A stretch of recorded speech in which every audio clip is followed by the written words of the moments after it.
I don't think this is a thing unique to me, but I love bitching.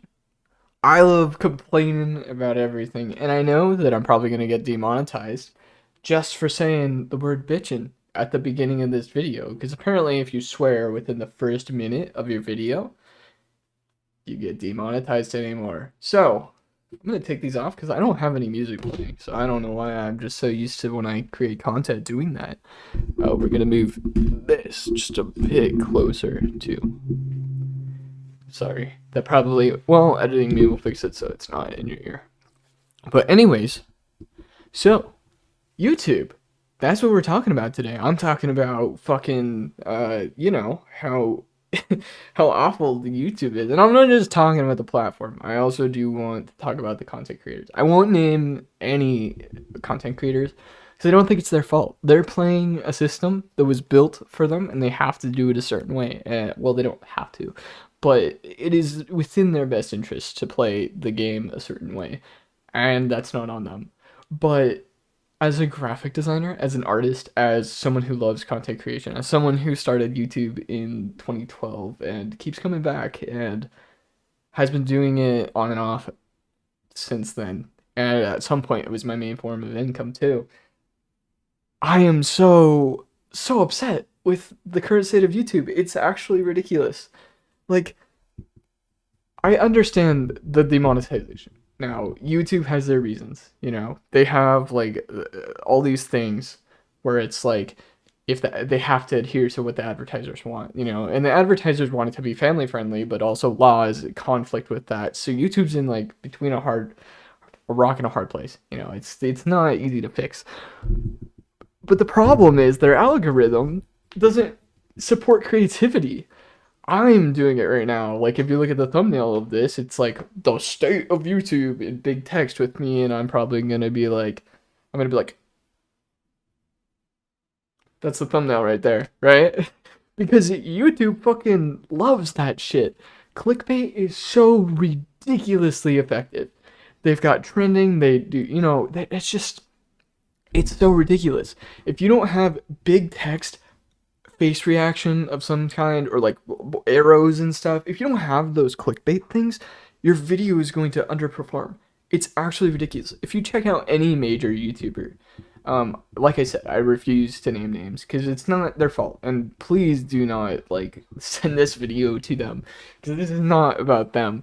They're simply playing the algorithm, and I'm going to play the algorithm too as someone who actually, you could send this to them. I mean, hey, if you're a big YouTuber and if you're digging this, I mean, hit me up. I got tuition to pay. So, like, I've got tuition to pay. You probably like money. We got mutual interests here.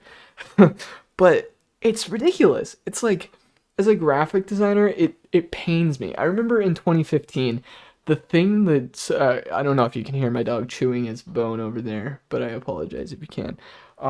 But I don't know what happened, but in 2015, like the videos that got the most clicks weren't like the clickbait stuff. Everybody hated the clickbait and they underperformed because of it. It wasn't like you didn't have to have a catchy title like the state of YouTube with big text and reaction.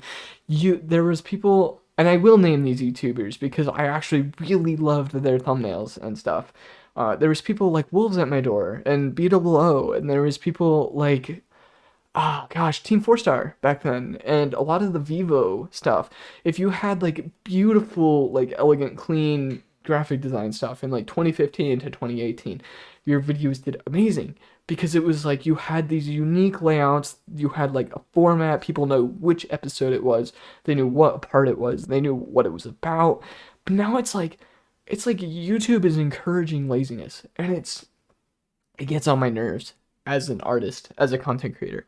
And I really wish that people didn't have to do it.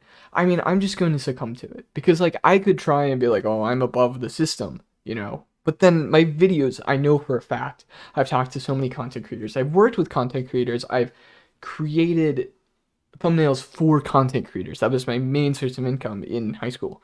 And I make Twitch layouts and stuff like that. And it's like, if you don't have these things, it just is going to underperform. And it's like, I might as well just have this screen and big text that's highly readable here, and like maybe a logo there, like that's it. Like that, it's so dumb.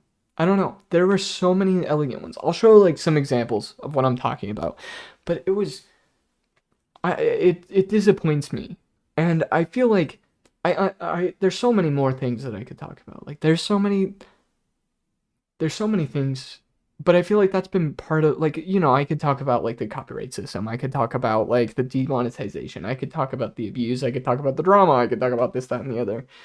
But I feel like what it really comes down to, what disappoints me the most personally, is just that YouTube doesn't like artists are never fully happy with their work, really. Like I don't think I've met an artist that's like, yeah, this is a finished piece. It's like it's almost finished, but there's like one or two things I could do here or there. But YouTube has this thing where if I change my thumbnail within a day of already uploading the thumbnail, it hurts the video's performance. It won't recommend it because it's noticing that you're changing it. So like if I make an error in the description, it's better for me not to fix the error. And it's better, like, if I'm shouting someone out, it's because it's going to hurt the video's performance. It's actually better if I don't fix the description. It's better to just instead post a comment with like that's why you see like people making corrections in the comments, because if you edit that video, the performance, the recommended system, everything gets hurt. And it's so disappointing.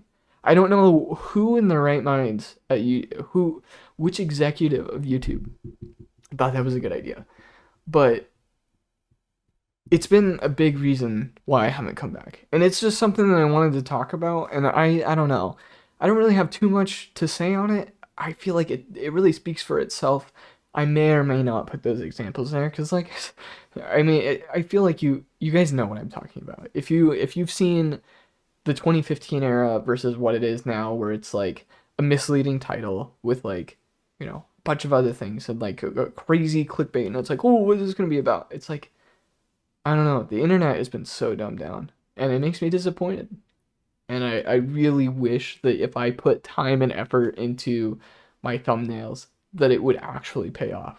But it's not going to. So why? But anyways, that's it. I guess this is my outro now. So